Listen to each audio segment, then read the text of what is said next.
আজকে একটা অত্যন্ত গুরুত্বপূর্ণ দায়িত্ব আমাকে দেয়া হয়েছে, যেটাতে আমি যদি আমার প্লেইং ক্যারিয়ার ধরি ৮২ থেকে আজকে ৪২-৪২ বছরের বেশি হবে। বিভিন্ন পরিক্রমায় আমি খেলেছি, অধিনায়কত্ব করেছি, তারপর আপনার সিলেকশন কমিটিতে ছিলাম ২ টার্ম, ইনফ্যাক্ট সবাই জানে ২ টার্ম। আমি আসলে ৩ টার্ম করেছি, মাঝখানে একটা ছোট্ট একটা টার্ম ছিল যখন আমার প্লেইং ডে ছিল তখন। সো তারপরে কিন্তু এখানে এসেছি। আমরা সবাই জানি যে আমাদের বাংলাদেশের মতো পটেনশিয়াল একটা দেশের আমরা কিন্তু যতটুকু করার কথা ছিল আমরা অতটুকু করতে পারিনি। কিন্তু এটা বলার সাথে সাথে এটাও বলতে চাচ্ছি আমি যে আমাদের কিন্তু সাফল্য একদম কম না। হয়তো কিছু পার্টিকুলার সেক্টরে আমরা আরও ইমপ্রুভ করার কথা ছিল, যেগুলো আমরা করতে পারিনি। তখন আমাদের দায়িত্ব হবে এই সিস্টেমটাকে রিবিল্ড করা। আপনারা জানেন অনেক সময় অনেক কাজ করা যায় না, অনেক ধরনের আউটসাইড প্রেশার থাকে।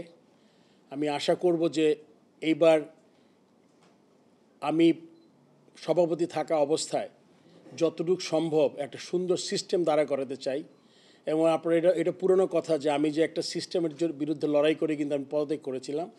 তো সেটা আমার মাথায় সবচেয়ে বড় প্রায়োরিটি থাকবে, যাতে সিস্টেমটা আমরা তৈরি করতে চাই।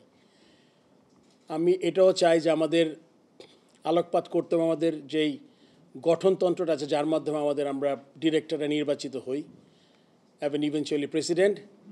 এই গঠনতন্ত্রের ব্যাপারে আমার চিন্তা করতে হবে যে এক্স্যাক্টলি আমাদের জন্য সবচেয়ে ভালো কি হয়। যদিও গঠনতন্ত্র আপনার নেক্সট ইয়ারে হয়তো ইলেকশন আছে আরেকটা, তার আগের মধ্যে আমাদের গঠনতন্ত্রটা হাত দিতে হবে এবং যেটা আমরা করব যাতে সত্যি সত্যি যারা ক্রিকেট ভালোবাসে এবং ক্রিকেটের জন্য কিছু করতে চায় তাদের আসলে অগ্রাধিকার দেওয়া উচিত।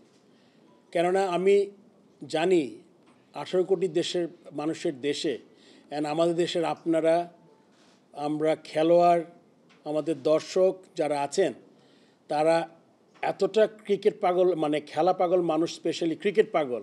সেখানে অনেক জিনিস আসলে আমাদের অনেক এলিমেন্ট ঢুকে যায় এবং আমাদের ক্রিকেট বোর্ড মানে খুব বেশি গ্ল্যামারাস হয়ে যায় যখন সবাই এটার একটা অংশ পেতে চায় আর কি। সো আমি চাইবো যে এইটা অবশ্যই আমরা যাদের আমাদের প্রয়োজন হবে স্টেক হোল্ডারদের আমরা সাথে নিব, কিন্তু এটার কিন্তু প্রথম প্রায়োরিটি ক্রাইটেরিয়া হবে গিয়া ক্রিকেটের উন্নতি। সেটা যদি আমরা এমনভাবে করতে পারি যে আমাদের সবার আগে যদি আমি বাংলাদেশি মনে করি, আমি বাংলাদেশ আমার দেশ, তারপর যদি আমার দল চিন্তা করি, বাংলাদেশ ক্রিকেট দল আমার দল, তাহলে কিন্তু আমরা অনেক ধরনের সমস্যা থেকে আমরা বের হতে পারবো। তখন এখানে কোনো পার্সোনাল লাইকিং থাকবে না, তখন কোনো পার্সোনাল এজেন্ডা থাকবে না, দেখবেন আপনার জিনিস সব ইন প্লেস হবে।